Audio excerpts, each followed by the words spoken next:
Coucou à tous, bienvenue sur cette nouvelle vidéo et bienvenue à toi si jamais tu découvres cette chaîne.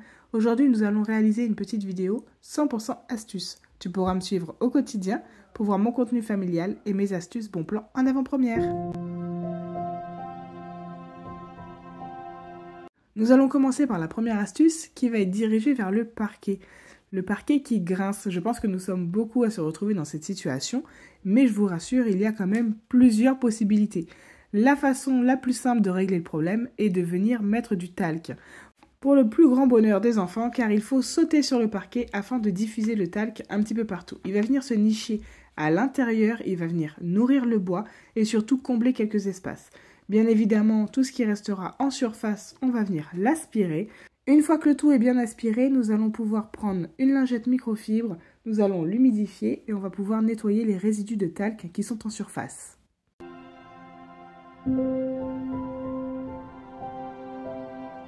On va passer à l'astuce numéro 2.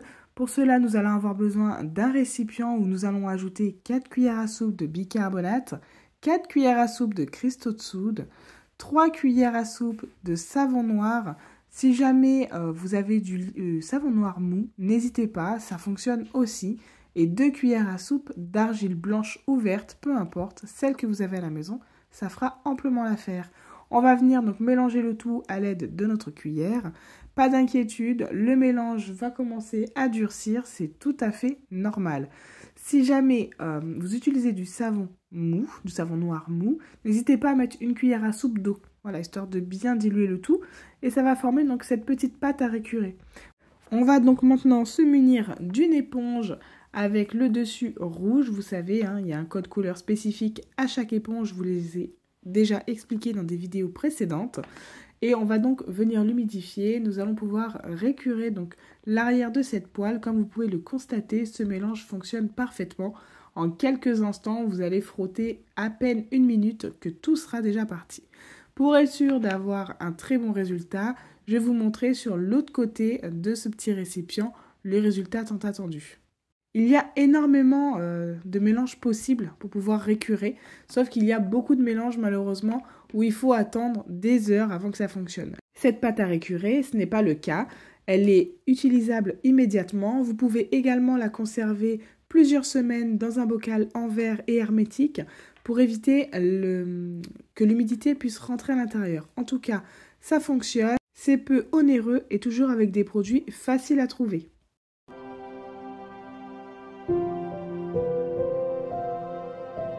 Passons maintenant à l'astuce numéro 3. Elle va nous servir au quotidien. Pour ma part, on l'utilise énormément. Plusieurs fois par jour, on va faire un gel pour les WC. Nous sommes 6 à la maison, 5 à utiliser les toilettes et je vous assure que le gel WC a tendance à vite se terminer, donc c'est un vrai coût financier. C'est pour ça que j'ai décidé de le faire moi-même. Pour cela, on va avoir besoin donc de 500 ml d'eau. On va ajouter à cela 400 ml de vinaigre blanc. On y ajoute 70 g de maïzena, ce qui correspond à peu près à des cuillères bien garnies de cuillères à soupe. Il en faudrait 4. On va donc venir mélanger le tout. N'hésitez pas à prendre un fouet, ce sera peut-être plus simple, ça va éviter les grumeaux, même si au fur et à mesure, tout va fondre automatiquement avec la chaleur. Une fois que le mélange sera bien homogène, vous allez vous rendre compte que ça s'épaissit un petit peu, c'est tout à fait normal. À ce moment-là, on va le sortir du feu. Et donc, je précise bien, attention, il faut d'abord que ça rentre en ébullition. Une fois que c'est rentré en ébullition, on le sort du feu et on y ajoute une dose d'acide citrique. On retourne à notre petit mélange et à ce moment-là, on va patienter parce que le mélange sera beaucoup trop chaud pour venir dans le récipient. D'autant plus que moi, j'utilise du plastique. Donc là, c'est sûr, ça va me brûler les doigts. Si jamais vous utilisez un récipient en verre, il risque tout simplement de casser avec la chaleur. Alors, patientez, c'est le seul petit bémol de la recette fait maison. Avec un entonnoir, on vient tout mettre à l'intérieur.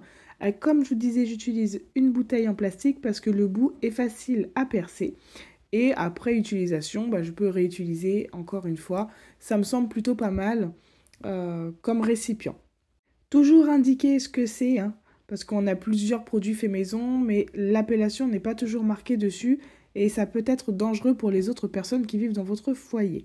En tout cas, c'est facile à créer, facile à utiliser et encore une fois avec des produits peu coûteux.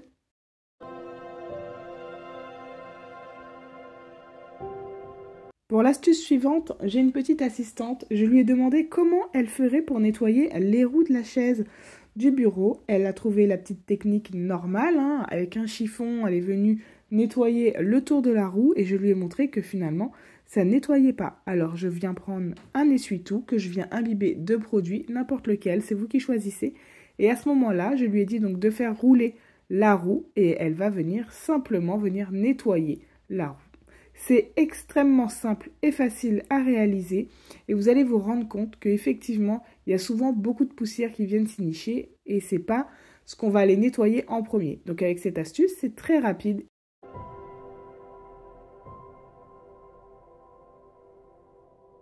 Passons maintenant à l'astuce numéro 5 qui va servir à un bon nombre d'entre nous si jamais vous êtes un petit peu courageux et que vous voulez faire des économies. Alors pour celle-ci, on va partir sur une base de 1 litre d'eau. Vous pourrez doubler, multiplier, peu importe tant que vous respectez ce dosage. Donc on va avoir, comme je vous disais, 1 litre d'eau à faire chauffer bien au chaud. Dans un récipient à part, on va venir ajouter une cuillère à soupe de cristaux de soude, 2 cuillères à soupe de bicarbonate et 30 g de savon noir. Vous ne prêtez peut-être pas attention aux étiquettes, mais je vous conseille donc de regarder l'arrière de votre produit car il sera indiqué le taux de pourcentage. Donc si jamais c'est un 30%, 30 grammes suffiront. Sinon, si c'est du 15%, il faudra donc doubler. Donc on partira sur 2 cuillères à soupe de savon noir. Une fois que l'eau est bien chaude, et bien vous aviez compris, on va venir simplement mélanger le tout. Alors ça va être comme tout à l'heure, on va donc mélanger, ça va s'épaissir, il n'y a pas de souci. Mais il faudra encore une fois patienter avant de pouvoir le transvaser dans le récipient de votre choix. Comme je vous ai dit, risque de brûlure ou simplement d'éclatement de verre. Donc précaution à ça, ne vous mettez pas en danger. Au bout de 1 heure, je vous assure que ça sera amplement suffisant. Ça sera largement refroidi et vous pourrez l'utiliser immédiatement. Il n'y a pas d'attente plus longue pour utiliser la petite lessive que nous avons créée à la maison. Vous pouvez également remplacer le savon noir par le savon de Marseille. Néanmoins, ça a tendance à laisser des résidus sur les tuyaux. Donc méfiance quand même.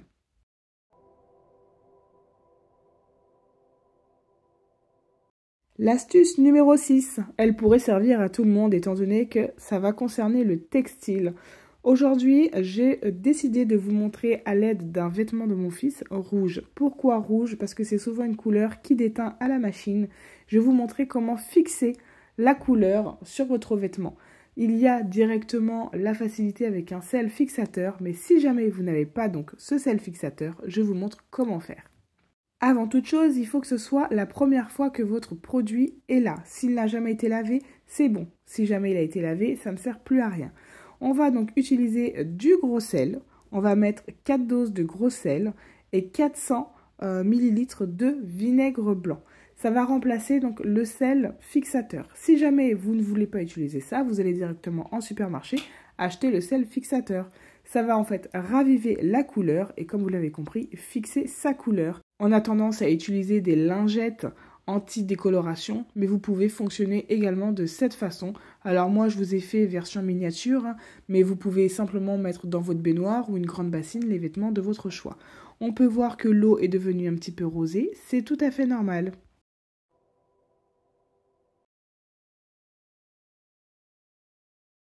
Passons maintenant à l'astuce numéro 7, la dernière astuce de la vidéo et je vous assure qu'elle va servir à tout le monde, que vous ayez une douche, une baignoire, ça fonctionne également pour les lavabos. Donc tout simplement on va utiliser du gros sel et on va venir y intégrer donc du vinaigre blanc. L'ensemble va donner énormément de propriétés, il faut simplement patienter, donc une vingtaine de minutes pour que le tout se fasse, d'accord? Il faut laisser la magie opérer. Vous allez venir frotter, en rotation c'est toujours mieux, et on va rincer à l'eau claire. C'est la fin de cette vidéo, j'espère sincèrement qu'elle t'aura plu. N'hésite pas à me dire ce que tu en as pensé. À très vite, ciao ciao!